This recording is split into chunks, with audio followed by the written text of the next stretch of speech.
dish shack. Yeah, right. You ain't got nothing for me. Ron out there. Man, dog, I don't want to hear that. Your cheese.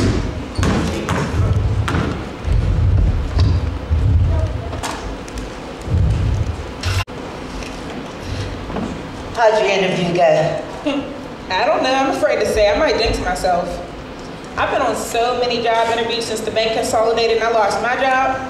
I can't tell you how many times I thought I had it and never got the call back. Yeah, I know what you mean. What's the name of the company? They call it CORE, C-O-R-E. It stands for Center for Organ Recovery and Education. I never heard of them. What do they do? Well, I don't know everything they do, but I know they teach you about the importance of donating organs to save lives. That ain't for me. You got to be kidding. Child, when I die, I'm taking everything I got with me, know that. Well, I never really thought about that. Right now, all I'm thinking about is a job. Don't worry. You're going to get the one that's for you. Know that. I mean, I know I can do the job. I've been an office manager, a supervisor, and an administrative assistant. I just need a chance to prove myself. And I'll tell you one thing now. What's that? They ask some pretty stupid questions on job interviews. They sure do. Been there, done that.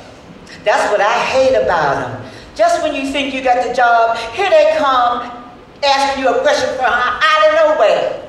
Okay, I'm gonna give you one. Miss Jones, tell us why you're applying for this job. Duh, I'm unemployed and I need money to support my family.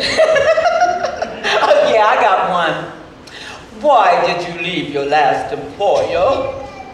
If I really tell them the truth about why I left, how unfair and prejudiced they were, do you think they're gonna give me a job? I don't think so. True that, but I'm beginning to get a little worried. Things have been so tight. Ever since Mike's troop was called up to fight in Iraq, money has been real tight. Yeah, it's a shame the way the government send our men off to war and don't consider the financial hardship they present to the family. Now let's take a man. He makes $65,000 a year on his regular job. He go off to the war, leave his family, not knowing whether or not he going to come back in the same physical or mental state that he's in for a lousy $20,000 a year. That's unfair. I agree. I mean, I know I love my husband and I support him in the other troops 100%. But there's just so much with this war that just isn't right.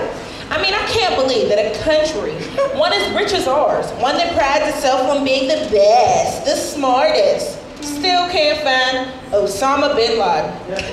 I tell you what, they sent a couple sisters over there. I bet you they catch him in no time flat. Know that. I know that's right. Remember that time you were dating Reggie and that girl started calling your house and hanging up? Don't remind me. And we found that Valentine's Day card some chicks in them? Yeah, he comes talking about, I'm not seeing anybody else. That card don't belong to me. Yeah, I know better than that. Know that. By the time we got finished putting on our detective hats, we found out who that girl was, her name, rank, and serial number at no time flat. Yes, we did. We went to budget rental car, rented that car for the weekend, drove to Reggie's job, waited for him to get off, and followed him to that girl's house. And then he had the nerve to say, I ain't been anywhere. I'm going straight home. I'm tired. Yes, he did. And we waited 4 hours for them to come out of that house. And when they did, we took pictures of them kissing before they got in his car and drove off. Then he called and told me he had been home all night. When I presented him with the evidence, he almost pissed his pants.